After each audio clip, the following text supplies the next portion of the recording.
5월을 계절의 여왕이라고 이야기를 하죠.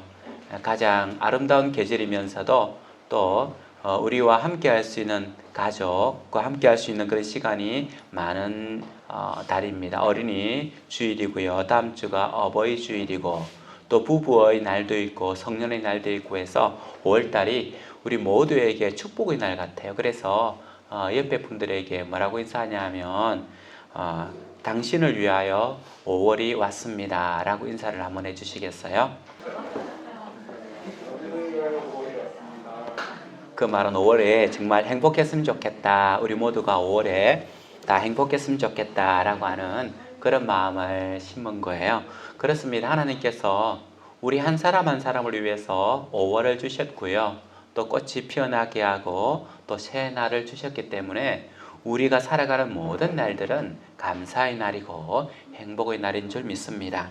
올해는 어느 때보다도 우리 어린이들에게는 힘든 5월인 것 같아요. 4월이었고 3월 정도는 아이들이 방학이 길어져서 좋다라고 생각을 했는데 이제 4월이 지나고 5월이 다가오니까 아이들이 굉장히 힘들어합니다. 학교에 가서 친구도 만나야 되고 재밌는 시간을 가져야 되는데 그렇게 하지 못하여서 어렵고 있죠. 지금 코로나19로 인해서 우리 아이들이 집에 갇혀있는 모습입니다. 우리가 코로나19를 겪으면서 다시 한 번 더 우리나라, 우리 국민들의 저력을 보는 그런 시간이었죠. 우리나라는 옛날부터 국난을 당하거나 어려움을 당하면 백성들과 관과 군이 함께 힘을 모아서 이 어려움을 극복해 나가는데 역시 이번에도 역시 그런 모습으로 다른 나라 사람들이 부러워할 만큼이나 우리나라가 성공적으로 이 일들을 거두고 있는 것에 대해서 감사드리지 않을 수 없습니다. 하지만 우리를 둘러싼 여러 가지 싸움들, 어려움은 코로나19가 지나간다고 해서 끝나는 것이 아니죠. 주께서 우리에게 여러 가지 문제는 다가오고 상황이 어려워질 때가 있습니다. 여러분들은 우리나라에 있어서 가장 심각한 문제, 가장 큰 문제는 무엇이라고 생각하십니까? 어떤 사람들은 이번 걸 경험하면서 의료 시스템이 정말 중요하구나, 우리나라가 의료 시스템들을 좀 더 잘 강화해서 다음에 이와 같은 질병이 온다 하면 결코 이와 같은 어려움이 없도록 일찍 대처해야 되는 의료 시스템을 생각할 수 있는 분도 있을 거고요. 경제가 어려우니까 뭐니 해도 경제야, 경제가 우리나라의 가장 큰 문제다라고 하는 사람들도 있을 겁니다. 뿐만 아니라 어떤 빈부의 격차가 심해지는 걸 보면서 불평등적인 사회를 좀 더 개선해서 모든 사람들이 행복하고 함께 할 수 있는 사회를 만들었으면 좋겠다라는 생각을 가진 사람도 있을 거고요. 또 어떤 사람들은 이 모든 것을 해결할 수 있는 것이 뿌리가 정치인데 우리나라의 정치가 문제다라고 하는 사람들도 있을 겁니다. 여러분들은 우리나라의 가장 큰 문제가 무엇이라고 생각합니까? 저는 개인적으로 우리나라의 가장 심각한 문제는 이런 것이 아니라 낮은 출산율에 있다라고 생각을 하고 있습니다. 우리나라의 출산율은요, 세계적으로 최하위, 가장 적을 뿐만 아니라 그리고 얼마 전 2019년 통계에 의하면 가임기의 여성이 아이를 한 명도 낳지 않는 0.92, 곧 부부가 결혼을 해서 기본적으로 2명을 낳아야 인구를 유지할 수가 있는데 한 명도 낳지 않는 그런 아주 낮은 출산율을 보이고 있습니다. 이것은 지금은 문제가 덜 될지 모르겠지만 통계적으로 보면 2028년에 최고의 정점을 찍고는 그 다음부터는 우리나라의 인구수가 급감한다라고 이야기를 해요. 지금도 초등학교가 문을 닫는 곳이 많이 있습니다. 초등학교가 문을 닫는 것은 단순히 저 시골 마을의 이야기가 아니라 서울의 한복판에도 초등학교가 문을 닫고 또 학급수가 급격하게 줄어들고 있는 거죠. 그래서 2028년이 되면 어떤 사람은 이보다도 훨씬 일찍 올 수 있다고 하는 사람도 있지만 그 이후부터는 급격하게 우리 인구수가 줄어들고 그러다 보면 노동 인구가 줄어들고 사회가 굉장히 어려워지는 시절이 다가온다라고 이야기를 하고 있습니다. 그래서 저는 우리나라의 여러 가지 문제점들 중에서 가장 큰 문제는 바로 출산율이 아닌가. 그래서 정부에서도 출산율을 높이기 위해서 막대한 금액을 투여해서 높이려고 애를 쓰고 있지만 그것이 잘 되고 있지 않는 거죠. 하지만 저는 그보다 더 심각한 문제가 있다고 생각합니다. 그것이 바로 영적 출산율입니다. 우리 교회 성도수는 교회의 성도수는 한국교회 기독교 성도수가 2000년도가 정점을 이루면서 더 이상 성장하지 않고 정체를 이루다가 2006년도부터는 기독교인 수가 감소하고 있습니다. 그것도 조금씩 감소하는 것이 아니라 많이 감소하고 특별히 많이 감소하는 게 어린 아이들의 신앙, 아이들이 없는 교회가 많아진다라고 하는 거죠. 왜 이것이 문제냐라고 한다면 사실은 사회적으로 보면 교회는 사회의 정화작용을 합니다. 사회가 교회를 바라보면서 자기의 모습을 반추한다는 거죠.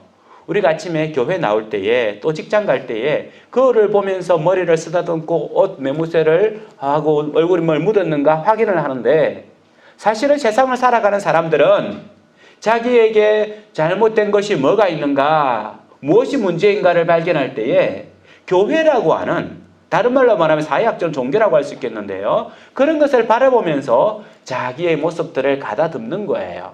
그런데 지금의 기독교가 다른 사람들로부터 환영받지 못하는 상황이 됨으로 말미암아 어려운 상황에 있지만 원래의 종교의 기능은 사회를 정화하는 요소를 가지고 있는 거죠. 그래서 교회는 사람들이 살아가는 데 있어서 아주 중요한 가치를 가지고 있는 곳입니다. 이것은 우리는 영적 공동체라고 이야기하지만 교회를 다니지 않는 사람들에게도 교회가 가지고 있는 이 영적인 흐름들은 큰 영향을 미치고 있다는 거죠. 그런데 조금 전에 말씀을 드린 것처럼 교회가 제 역할을 감당하지 못하고 미래 세대를 더욱더 낳지 못함으로 말미암아 교회가 지금 심각한 문제를 가지고 있으며 얼마 지나지 않아서 큰 건물만 남아있는 교회로 변하지 않을까라고 하는 우려마저라도 가지고 있습니다. 우리 교회도 영적 출산율이 낮다고 하는 것이 가장 큰 문제입니다. 오늘 말씀해 본 바울 사도는 선교사고 복음 전도자로서 영적 자녀를 낳았습니다. 고린도전서 4장 15절에 보면 그가 뭐라고 기록하고 있냐 하면 그리스도 안에서 1만 서성이 있으되 아버지는 많지 아니하니 그리스도 예수 안에서 내가 복음으로서 너희를 낳았도다. 내가 복음으로 너희를 낳았도다 라고 이야기를 하고 있습니다. 고린도 교회는 굉장히 문제가 많은 교회였어요. 그런데 바울 사도는 이 고린도 교회를 굉장히 사랑했습니다. 그래서 그가 고백하는 것은 내가 복음으로 너희를 낳았다라고 접근하고 있는 거죠. 바울 사도는 고린도 교회의 영적 아버지였습니다. 오늘 말씀해 보아도 디모데후서 1장 2절에도 그렇게 기록하고 있죠. 사랑하는 아들 디모데에게 편지하노니. 사랑하는 아들 디모데에게 편지한다. 성경을 잘 모르는 사람은 디모데가 바울의 아들인가 보다라고 생각할 수 있지만 디모데는 바울의 육적 아들이 아니라 오늘 말씀에 나와 있는 것처럼 영적인 아들입니다.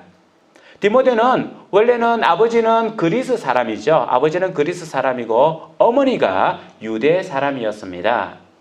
실제로 유대인들은요, 어머니들이 철저하게 교육을 시키는데 이 디모데를 어릴 때부터 어머니가 율법 교육과 성경 교육을 철저하게 시켰습니다.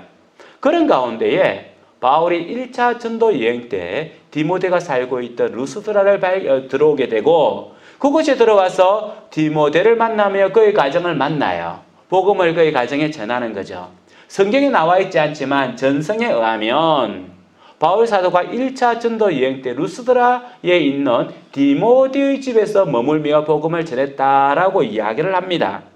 그러니까 바울 사도는 루스드라에 복음을 전하러 가서 이 디모데 가정을 만나고 디모데에게 복음을 전했는데 2차 전도 여행 때부터 디모데는 바울을 따라다니면서 조력자로서 동력자로서 같이 복음을 전해요.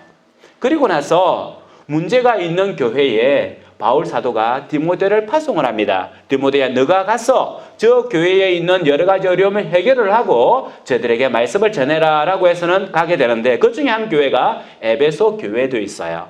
이렇게 바울 사도는 그의 영적인 아들과 함께 복음을 전하며 선교사 생활들을 감당하는데, 이제 디모데후서 4장 마지막에 가면 이런 기록이 나옵니다. 바울 사도가 그때는 감옥에 갇혔는데요. 1차 감옥에 갇히고 2차 감옥에 갇혀요. 1차 감옥에 갇혔을 때는 돌아다닐 수 있는 자유가 있었지만 2차 감옥에 갇혔을 때는 네로 황제 이후에예요. 그래서 그때 감옥에 갇혔을 때는 움직일 수 없는 상황이었고 감옥에서 나올 수 없는 상황이라 이제 내가 여기서 끝을 보게 되겠구나라고 하면서 거의 디모데를 부르는 거예요. 디모데야, 속히 오너라. 디모데후서에 보면 어서 오너라, 속히 오너라, 겨울이 가기 전에 오너라 라고 계속해서 디모데를 부르는데, 그 바울 사도는 그의 마지막을 디모데와 함께 있기를 소원했고, 또 디모데후서도 바울 사도가 기록한 성경 중에서 가장 마지막 성경이에요. 그래서 디모데가 어떻게 목회를 해야 되는지, 어떻게 성도들을 돌보아야 되는지, 어떻게 성도들을 사랑해야 되는지에 대해서 기록되어 있는 말씀이 바로 디모데 후서입니다.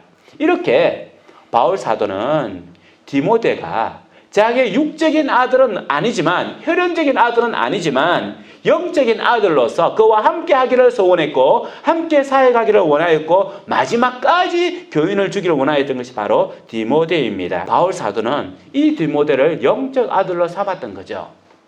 성경에 보면 바울만 성도들을 영적 아들로 생각한 것이 아니라 요한 사도 요한도 성도들을 영적 아들로 생각했습니다.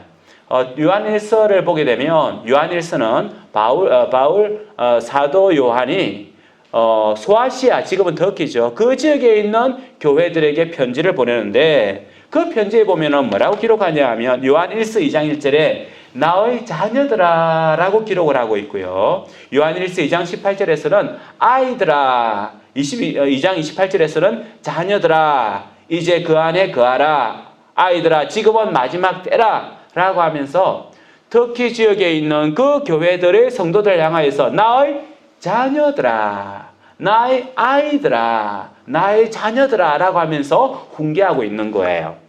그리고 보면 바울 사도만 성도들을 영적 자녀로 본 것이 아니라 사도 요한도 그렇고 그 시대 목회자들이 그렇게 봤다는 거예요. 곧 그리스도인들은 육적인 자녀만 있는 것이 아니라, 육체적인 자녀만 있는 것이 아니라 영적인 자녀도 낳아야 된다라고 하는 겁니다. 우리가 육적인 자녀뿐만 아니라 믿음의 자녀를 낳는 것, 그것이 우리 삶에 있어서 아주 중요한 소명이라고 하는 거죠. 어떻게 하면 우리가 영적인 자녀를 낳을 수가 있겠습니까? 먼저 우리 자신이 영적 자녀로 거듭나야 합니다. 사도 바울도 요한도 자신이 먼저 그리스도 안에서 거듭난 사람이었습니다.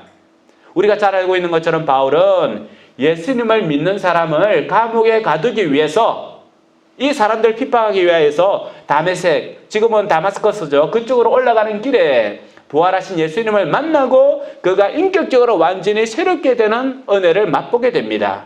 그리고 나서 예수님 믿는 사람을 잡으러 다니는 핍박자에서 예수님 믿는 사람을 자기의 자녀로 만드는 양육하는 사람으로 바뀌는 거죠.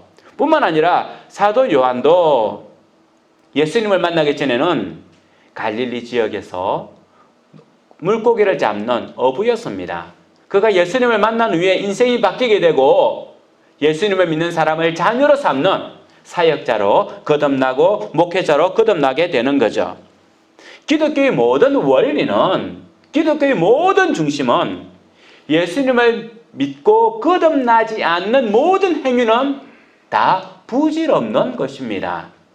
예수님을 온전히 주님으로 믿지 않고 하는 모든 종교 행위들은 하나님 앞에서 부질없는 것이라는 거죠. 그래서 기독교의 가장 중심적 원리는 내 자신이, 자기 자신이 먼저 영적으로 거듭나야 합니다. 영적 자녀를 키우기 위해서도 내가 먼저 영적 자녀로 거듭나야 한다는 거죠. 하얀 눈이 내린 길을 먼저 걸어가는 사람이 부모입니다. 부모가 어떤 길을 걸어가느냐에 따라서 그 자녀들은 그 부모의 발걸음을 좌표로 삼아서 걸어올 겁니다. 내가 잘못된 길로 어떤 길로 간다면 자녀들은 그것을 보면서 그 길로 따라올 거예요. 우리가 먼저 예수님 안에서 영적 거듭남의 삶을 보여준다면 우리 자녀들이 영적인 자녀로 설 줄 믿습니다. 두 번째로는 그럼에도 불구하고 우리 자녀를 영적인 자녀로 거듭나게 해야 합니다. 육체적 자녀를 영적 자녀로 거듭나게 해야 된다는 거죠. 육체적 자녀는 하나님께서 우리에게 맡기신 가장 귀한 선물입니다. 하나님께서는 부모인 우리가 자녀들을 교육하고 책임져야 될 의무가 있고 1차적 책임이 우리에게 있다라고 말씀해 주고 있습니다. 시편 34편 11절에 보면 너희 자녀들아 와서 내 말을 들으라 내가 여호와를 경외하는 법을 너희에게 가르치리로다. 자녀에게 뭘 가르치겠다는 겁니까? 여호와를 경외하는 법, 여호와를 두려워하고 살아가는 법을 내가 가르치겠다라고 이야기를 하고 있고 우리가 잘 알고 있는 신명기 6장 7절에도 내 자녀에게 부지런히 가르치며 내 자녀에게 부지런히 가르치며 라고 이야기를 하는 거예요. 자녀들을 바른 길로 이끌어야 될 1차적 책임은 학교 선생님이 아니라 다른 어떤 사람이 아니라 우리 부모입니다.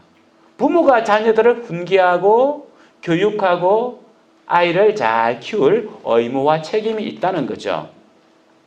그런데 사실은 이것같이 힘든 건 없습니다.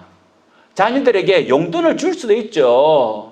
만 원도 줄 수도 있고 10만 원도 줄 수가 있습니다. 필요하다면 100만 원도 줄 수가 있어요. 그리고 자녀들에게 집도 사줄 수 있습니다. 평생 먹고 살 만큼의 재산도 물려줄 수 있는 분도 있어요. 기업도 물려줄 수가 있습니다.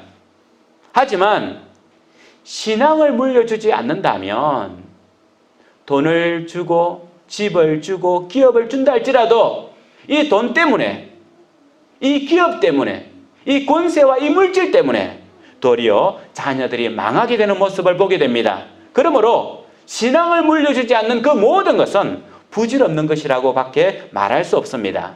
C.S. 루이스가 이런 말을 했습니다. 하나님과 함께 세상 모든 것을 가진 것과 하나님만 가진 것은 아무런 차이가 없다. 내 자녀에게 하나님과 더불어서 모든 것을 다 갖춰서 준 것과 하나님만 유산으로 물려준 것하고는 아무런 차이가 없다는 거예요. 다른 말로 말한다면 무슨 말이겠습니까? 모든 것을 다 물려주고 하나님을 물려주지 않았다면, 신앙을 물려주지 않았다면 이것은 아무것도 물려주지 않은 것과 같다라고 하는 말입니다. 어떻게 우리가 신앙을 물려줄 수 있습니까? 우리 힘으로 안 됩니다. 우리 힘으로 되지 않는다는 것이 너무도 잘 알고 있는 사실입니다. 우리 힘으로 되지 않을 때는 어떻게 해야 합니까? 진부하다라고 말할 수 있겠지만 유일한 해결책은 기도라는 겁니다. 기도는요, 하나님께서 일하시게 만드는 거예요. 그래서 내 자녀를 신앙으로 키우는 데 있어서 1순위는 뭐니 해도 기도하는 부모라는 겁니다. 우리는 종종 기도하는 자녀는 망하지 않는다라고 말을 합니다. 조금 전에 말씀을 드린 것처럼 돈을 물려줘도 그 돈이 자녀를 망하게 합니다. 권세를 물려줘도 그 권세가 자녀를 망하게 합니다. 건강을 물려줘도 그 건강 때문에 자녀가 망하는 경우가 많습니다. 하나님을 유산으로 물려주면 그 자녀는 결코 망하지 않습니다. 그렇기 때문에 부모는요, 그 자녀를 진정으로 원한다면, 진짜 그 자녀가 잘 되기를 원한다면 하나님 앞에 무릎 꿇는 시간을 가져야 합니다. 그렇지 않고 믿음의 자녀들이 믿음의 생활을 잘하기를 바란다고 하는 것은 입에 발린 소리라는 거죠. 그래서 이 기도는 이 기도는 바로 우리가 이 자녀들을 우리가 소망하는 대로, 희망하는 대로 열매를 맺게 하는 힘과 능력이 되는 겁니다. 다음으로 우리는 이 자녀를 키우기 위해서는 두 번째로 본을 보여야 합니다. 오늘 말씀에도 그렇거니와 바울 사도가 자녀들에게 하는 말들은 계속해서 나를 본받으라 라고 이야기를 하는 거죠. 제가 한 번씩 자녀 교육에 대한 이야기를 할 때에 가장 핵심적인 것이 뭐냐라고 묻는다면 투명성이다 라고 이야기를 합니다. 끝과 안이 같은 모습, 이중적 모습을 보여주는 것이 아니라 같은 모습을 보여줄 때에 교육이 된다는 거죠. 사람은요, 가장 많이 보는 사람을 따라갑니다. 그리고 자기가 좋아하는 사람을 따라갑니다. 가장 좋아하고 자기가 좋아하는 사람을 따라가서 그 사람을 기쁘게 하고 그 사람을 닮아가려고 하는 것이 사람의 본성입니다. 부모가 자녀로부터 존경을 받고 부모가 자녀와 계속적인 지속적인 관계를 잘 유지하면 자녀는요, 부모를 닮아가게 되는 겁니다. 그래서 고린도전서 4장 16절에서는 그러므로 내가 너에게 권하노니 너희는 나를 본받으라. 우리가 자녀들에게 나를 본받으라 라고 할 만큼이나 투명성을 가진다는 거예요. 이것은 우리가 완전하기 때문에 그런 것이 아닙니다. 완벽하기 때문에 그런 것이 아닙니다. 우리가 걸어가는 과정이, 걸어가는 그 길이 어느 것인지를 자녀들에게 보여보라고 하는 거예요. 우리가 완전하기 때문에, 완벽하기 때문에 자녀들은 나를 닮아라 하는 것이 아니라 내가 추구하는 것이 어디에 있는지 보라라고 하는 것이 본이라고 하는 거죠. 본이라고 하는 것은 어떤 종교 행위를 말하는 것이 아닙니다. 우리가 교회에서 종종 너의 본을 보여라라고 하면 종교 행위를 생각하는 거예요.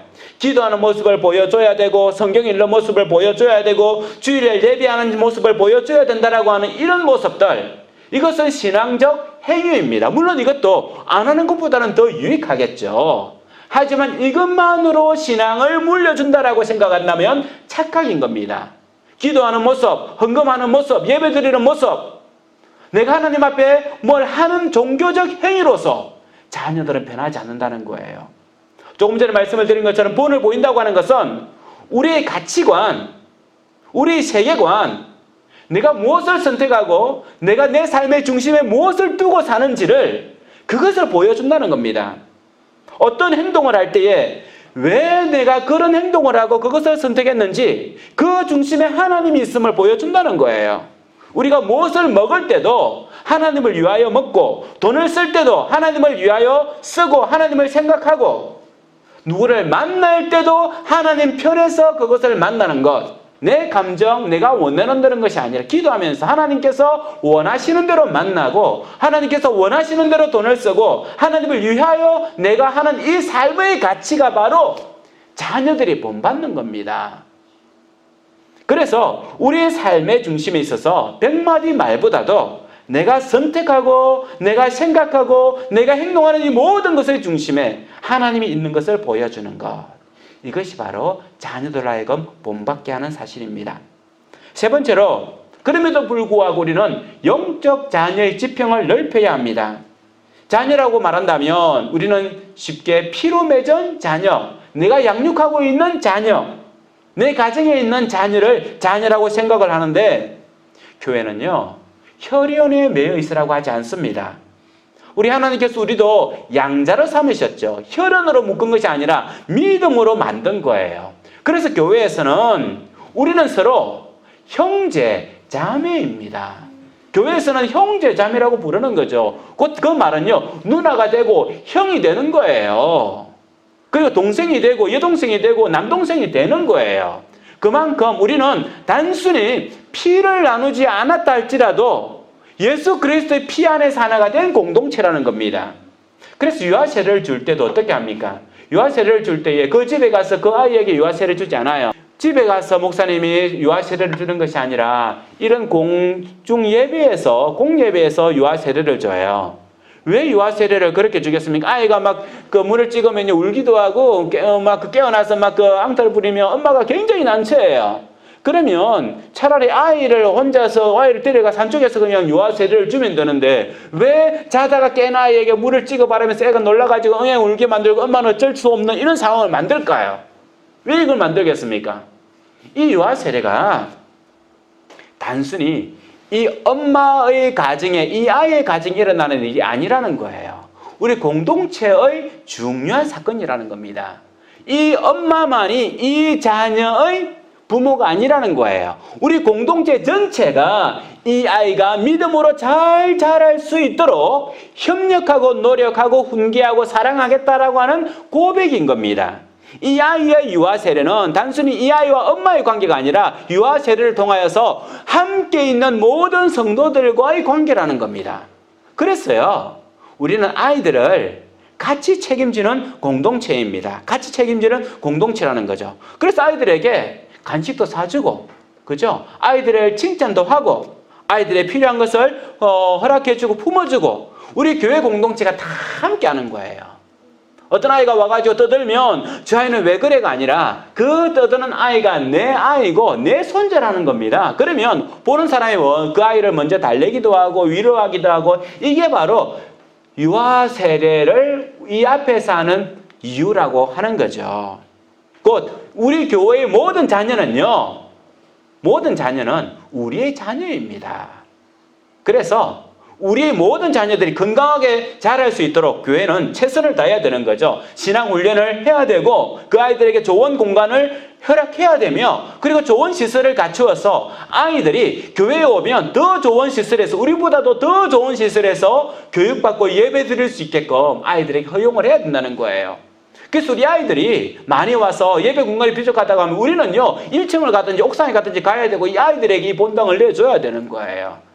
이 아이들이 바르게 자라는 것이 바로 하나님의 공동체에 있어서 가장 중요한 소명이고 꿈이기도 합니다. 뿐만 아니라 또한 우리는 이 아이들만 영적 공동체가 아니라, 영적 자녀들이 아니라 우리는 영적 자녀들을 확장해 나가야 합니다. 곧 내가 전도한 사람이 영적 자녀라고 하는 거죠. 바울이 디모데를 영적 자녀로 삼은 것처럼, 요한이 소아시아 성도들을 영적 자녀로 부른 것처럼 우리가 전도한 사람들이 우리의 영적 자녀라는 겁니다.